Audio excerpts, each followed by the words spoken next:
Welcome to the TOEFL Listening section. In this section, you will listen to an academic lecture and then answer questions about what you heard. You may take notes while you listen. You will have time to review your notes before answering the questions. Listen to part of a lecture in a university class. You will hear the lecture only once, so listen carefully. After the lecture, you will answer some questions about what you heard. Some questions ask about the main ideas and supporting details. Other questions ask you to make inferences or connections between ideas. Answer each question based on what is stated or implied in the lecture. Today we will examine Gothic cathedral design with an emphasis on the engineering innovations that made the style possible and distinctive. By the 12th century, masons were developing new ways to manage forces in stone construction, and these techniques transformed both structure and space in cathedrals. One central innovation was the pointed arch, which allowed builders to vary span and rise while reducing lateral thrust at the same height across a building.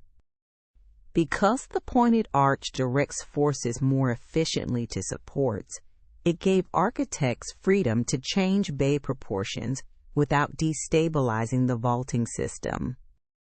Ribbed vaulting is another key innovation.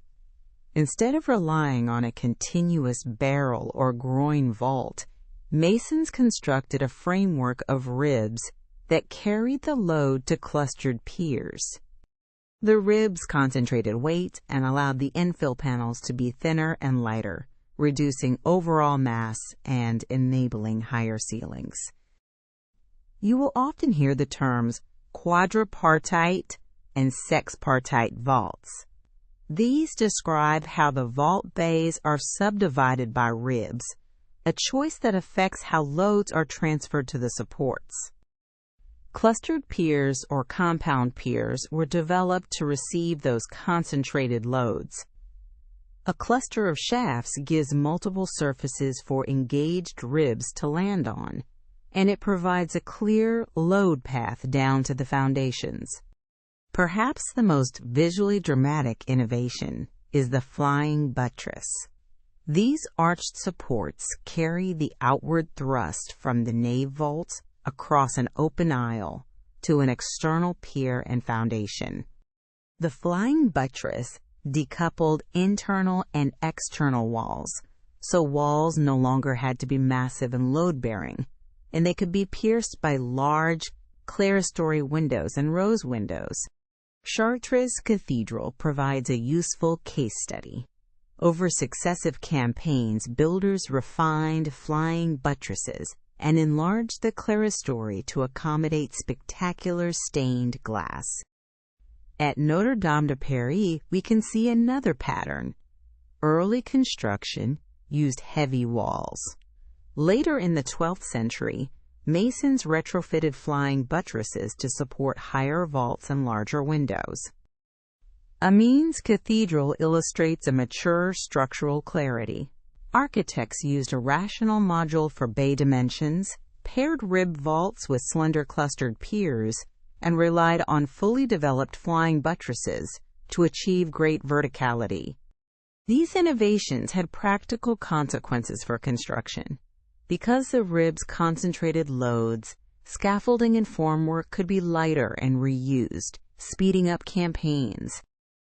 Masons also began to use geometric rules and templates for stone cutting, producing repeatable voussoirs for arches and standardized rib sections. Stone quality and foundation design remained critical. Where foundations were weak, engineers added external buttresses or widened footings to spread the load. The interplay between structure and light is central to Gothic intent. By engineering the load path away from the wall surface, designers could fill walls with glass and emphasize illumination as a theological and spatial device. Look at the Chevet of Saint Denis. The ambulatory and radiating chapels are supported by a careful arrangement of buttresses and vault ribs that allowed clerestory glazing to bathe the interior in colored light. It is important to note that these were incremental advances. Masons tested vault geometries, adjusted buttress positioning, and learned from deformation and cracking to refine their systems. In some cathedrals, you can still read the history of those experiments in visible repairs, reinforcements, and the evolution of buttress forms. Finally, Gothic design is not just structural ingenuity. It is an integrated approach where engineering, material craft, and liturgical program inform each other. The pointed arch, ribbed vault, clustered piers, and flying buttress together created a new architectural grammar that made possible luminous, towering spaces which remain engineering achievements today.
Listen again to part of the lecture.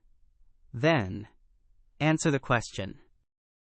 The flying buttress decoupled internal and external walls, so walls no longer had to be massive and load-bearing, and they could be pierced by large, clerestory windows and rose windows.